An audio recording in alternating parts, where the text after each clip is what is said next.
City naman, pinangunahan ng pamahalaang panlalawigan ang second quarter nationwide simultaneous earthquake drill ngayong araw. Paghahanda ito ng mga otoridad para sa posibleng epekto ng malalakas na lindol sa bansa. Tinutukan niya ni Rena Manubag Dagoon ng IBC Iloilo.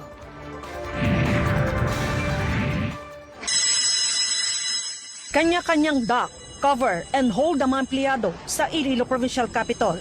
Ito'y earthquake drill na layong palakasin ang kahandaan at tamang pagtugon ng publiko sakaling tumama ang isang malakas na lindol. Nakiisa ang pamahalaang palalawigan ng Iloilo sa ikalawang quarter nationwide simultaneous earthquake drill o NCED 2026. Lumahok din sa activity ang mga mamamayaang may transaksyon sa gusali ng Kapitol.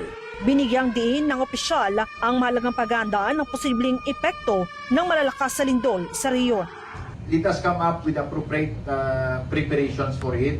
And we do not want it to happen, of course, in prayers. But sa nag-collapse nga mga buildings, ano ang lessons learned natin sa nag-collapse nga building sa Gensan, Davao Region, Central Mindanao, Davao? Ano ang lessons learned natin dito?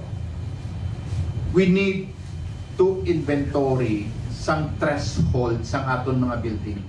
Inendorso na ng Provincial Disaster Risk Reduction and Management Council ang isang resolusyon na nagsusulong ng isang Walk the Fault Line activity sa West Panay Fault. Sa ilalim ng inisyatiba, makikilahok ang iba't ibang ahensya ng pamahalaan sa pagtunton at pagmamapan ng fault line mula Aklan, Capiz, Iloilo hanggang Antique para matukoy ang eksaktong lawak at daraanan nito. The Provincial Disaster Risk Reduction Management Council has endorsed a resolution to the Provincial Board that there will be a walk the fault line.